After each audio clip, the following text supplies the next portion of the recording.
L'ADIR, avec le soutien de l'Europe et de la région Réunion, présente les nouveaux défis. Place à la gourmandise à présent avec Kermétis, la seule biscuiterie de notre île et qui a un succès croissant, notamment avec ses recettes de tradition bretonne épicées de saveurs locales. Cette entreprise est en plein développement, elle revendique également un approvisionnement quasi à 100% local et une démarche environnementale engagée notamment en faveur de la réduction des emballages plastiques dans l'agroalimentaire. Autant d'arguments en faveur de la production locale plutôt que des biscuits d'importation qu'on trouve dans les rayons des supermarchés. Et pour vous en convaincre, eh bien, je vous emmène tout de suite dans le laboratoire de l'atelier de production à l'Éperon à Saint-Gilles-les-Hauts, histoire de mettre la main à la pâte et de vous mettre l'eau à la bouche. Dans le laboratoire de cette biscuiterie, le responsable de production est en pleine préparation d'une nouveauté lancée fin 2025. Une recette à base de produits locaux comme pour les autres biscuits, à quelques différences près, pour une version entrée de gamme. J'organise tout ce qui dit les nouvelles recettes. Du coup, on est en train de préparer les petits cayambes, qui est le produit qu'on essaie de mettre en BQP. C'est comme un petit beurre cayambe. Sauf qu'à l'intérieur, du coup, on a du caramel beurre salé pour donner un peu de goût. Et on n'a pas la vanille, par contre. C'est un produit, du coup, à base d'huile et non de beurre, pour que ça revienne moins cher aussi pour le client. Et après, le procédé est le même que les autres. Tous les produits liquides au début, et on finit par la farine pour avoir une bonne texture pour la machine. Des galettes de tradition bretonne aux saveurs de la Réunion à base de produits locaux, comme par exemple ces œufs provenant de chez Ovocop au port. En moins de 10 ans, la marque de biscuits réunionnaise s'est fait une place au soleil dans un secteur trusté habituellement par les biscuits industriels d'importation.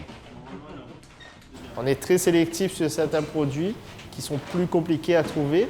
Mais on a des fournisseurs qui peuvent nous fournir pour qu'on garde cette valeur de le faire sans additifs. Parce qu'on n'a ni conservateur ni additifs dans aucun de nos produits et aucun de nos matières premières. La recette du succès pour la biscuiterie de l'Ouest, qui amorce une nouvelle phase de développement avec des investissements dans des équipements neufs, comme cette rotative à biscuits, qui lui permet de gagner en volume et en rentabilité. Les rouleaux de cette machine-là sont mieux adaptés.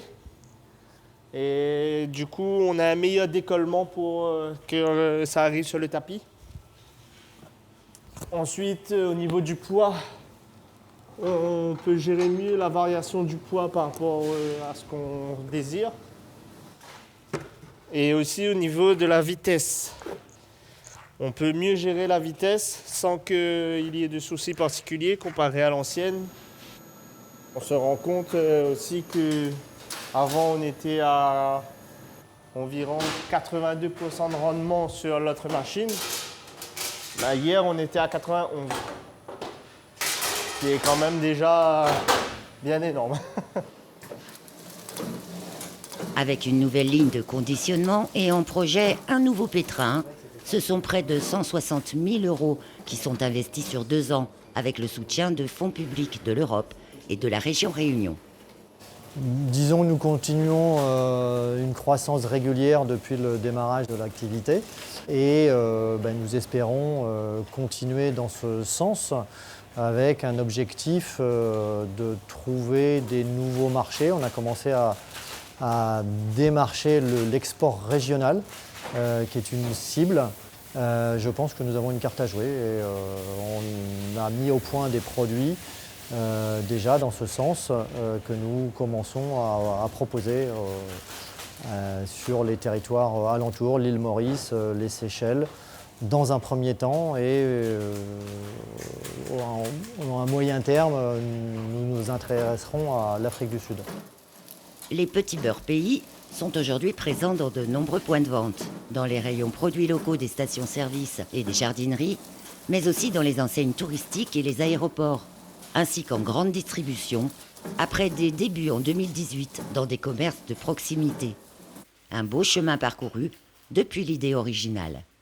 L'idée est venue d'une envie d'entreprendre déjà dans un premier temps et de mon coup de cœur pour la Réunion, notamment L'histoire du métissage, du vivre ensemble, c'est que je trouve un modèle unique et bon à défendre. D'autre part, il n'y avait pas de biscuiterie à La Réunion. Une étude de la CCI avait montré que c'était un créneau qui pouvait être investi dans le modèle réunionnais d'import-substitution. Il m'a semblé que tous les ingrédients étaient rassemblés pour créer une marque qui pourrait raconter un peu l'histoire de La Réunion, mettre en avant les richesses de La Réunion, les ingrédients, le patrimoine. Donc je décidais de me lancer et de travailler sur cette idée-là. L'entreprise met un point d'honneur à limiter l'impact environnemental de son activité avec, par exemple, ces boîtes métalliques réutilisables, designées par des artistes locaux et qui remplacent les anciens emballages plastiques. Après avoir fait une formation à l'éco-conception, on a essayé d'analyser le coût environnemental de chaque étape de nos produits. On a mesuré 25% de consommation de matériaux d'emballage en moins. Nous essayons de diminuer notre impact environnemental à chaque fois qu'on le peut. Donc en raisonnant sur toute la chaîne d'approvisionnement jusqu'à la livraison, tout en contribuant à développer l'économie locale. C'est un produit qui a 98% de ses ingrédients qui sont sourcés à La Réunion. On espère qu'ils sont au moins les consommateurs qui sont attachés à la défense de leur île identifient bien notre produit comme étant acteur dans ce domaine-là. La marque développe régulièrement de nouvelles recettes et de nouveaux packaging, dont le prochain s'avère par avance collector, puisqu'il sera aux couleurs d'un festival de musique très connu à La Réunion. L'ADIR, avec le soutien de l'Europe et de la région Réunion, vous a présenté les nouveaux défis.